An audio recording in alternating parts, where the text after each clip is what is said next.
بيها 30 سنة؟ ايه. اجيب لك بقى الرياضة ولا الحوادث؟ أنا عايز الحاجات اللي تفتح النفس. يبقى خش على الحوادث.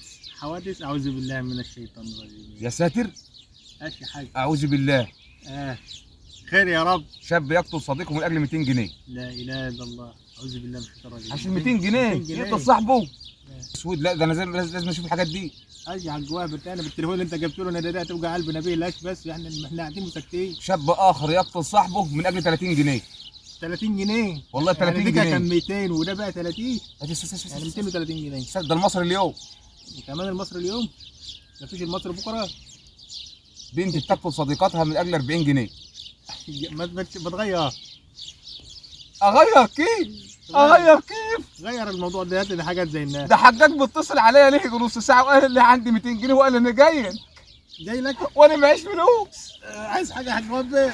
هسيبه تروح فين؟ انا مش مستغني عن حياتي. انا مش قادر اجري من الركابيه سايب. انا معايا بالله خايف من حجاج. ده بقول لك انا لو قادر اجري من الركابيه سايب. بقول لك قتل صاحبه والبيت قتل صاحبه. جاي هناك يا خرابي. اقعد معايا بالله لك يا ابو حمد. انا مش مستغني عن حياتي. انا مش قادر رجلي الشلت يا ابو حمد. ده هيموتك النهارده. خد يا ابو حمد. طول عمرك ندل يا ابو حمزه منك لله يا بعيد. احنا رايحين فين دلوقتي؟ عمك الحاج وهبه والله يا ابني واخد مني 200 جنيه سند بقاله فتره، وكل ما يشوفني يتدرى مني. انا عارف انه ما معاش فلوس وحالته زي الزفت، بس لازم لا لازم انا بقى استحمله واعرف عشان ما يتدرش مني تاني. استحمله واعرف يبقى ما يتدرش مني. ماشي؟ لا حرام يا السلام عليكم. بركات يا حاج محمد. عامله ايه؟ تعالى خد عايزك. تعالى معايا عند الحاج وهبه رايحين نقعد شوي. ما هو ماله؟ هو مستعجل ليه؟ بقول لك ما تروح انت عشان ده راجل كبير بدل ما يتحرج منك ويقول عيل صغير وعارف اللي بينا ايه، وما تقولش انت لحد ان انا ليا فلوس عند الحاج وهب. يلا روح بسرعه وانا جاي وراك. يلا. منه فين ده؟ حد يهرب من الموت. السلام عليكم. ازيك يا حاج وهب؟ مالك يا حبيبي؟ عايز مالك فيها سلامتك يا حبيبي. مالك؟ حقك عليا يا عم. ادي يا حقك عليا. عامله ايه؟ الحمد لله والله. صحتك عامله ازاي دلوقتي؟ يومين بالظبط. يومين ويا عم صلى على النبي. عليه السلام. ان ما يا جدع يومين بتوعش بس عايز ان ما جبتلكش.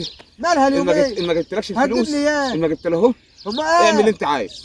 الفلوس مش هنخسر بعدين عشان خاطر 200 يا جنيه. اوعى بالله عليك ما تطلع حاجه. حياة النبي ما تطلع حاجه.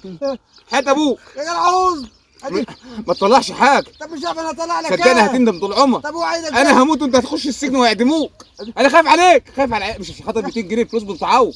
يا جدع عوز. لا اصبر كيف اصبر. ما تقولي كلمني يا جدع اصبر. والله هم جوز ايام هجيبهم لك. والله جوز ايام. يا جدع طب شو اطلع لك الاول؟ اطلع لي سكينه ولا اطلع لي كاسدك تخبطني بيه عشان خاطر 200 جنيه. يا جدع ودي نفس هتخسر عمري. هتخسر عمري عشان خد التليفون ده جايبه بالقسط. والله ما عايز حاجه. هات النبي. يا جدع ده انا جاي لك عشان كده. جاي عشان ايه؟ مش عايز منك فلوس. جاي عشان مش عايز فلوس. انا هسيبهم لوجه الله. بس طول بالك انت عريق. تسموها لوجه الله. انا عارف ان حالك ان ظروفك صعبه يا حاج وهب، وغير كده كمان بقى انت خايف اطلع لك حاجه من جيبي صح؟ شوف هطلع لك ايه. ابص على ايه؟ يا جدع طول بالك. ما انت ممكن تريحني في الاول وتخبطني في الاخر. يا جدع هبطك ايه؟ ده انت هتفرح وهتزقطط كمان.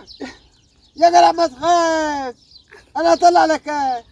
جايب لك امان الله عليك. لا اله الا الله. امان الله. امان الله ما هموت. طيب ايه؟ حاضر. ادي مش تطول بالك كده. شو انا جايب لك يا حاج وهب ايه؟ ادي يا راحت فين؟ ادي قلب الشوك دي. انا ما جبتش حاجه بالشاو. انا جايب لك باكو شاي عشان عارف انك ما عندكش لا شاي ولا سكر. تعمل لي شويه شاي على مزاجك تروق علي. انا عامه ايه من النهارده ايوه حرمت اخش على النت تاني. لا انت شفتش على النت بقى. واحد قتل صاحبه عشان 200 جنيه. عمله. وقتل صاحبه عشان واحده قتلت صاحبتها عشان 30 جنيه. يرى واحد قتل راجل كبير عشان 40 جنيه. ايش كمانك مكلف في جيبي ومش عايز تسيب ايدي. وانت ايه ده انت حويط. انا حويت بقى يا راجل يا طيب. حاطط لي السم في الشاي. لا عايز تضحك عليا.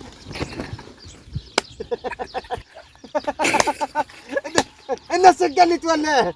انا واحد جايب لي الشاي ادفع معاه كوبايه الشاي ولا كوبايه سم هار. يوم يقول لي حطيت السم في الشاي للدرجه دي. اوعى ياكل عليه ال 200 جنيه، ده انا راح اجيب له مطوه واخبيها بجيب ازقه بيها.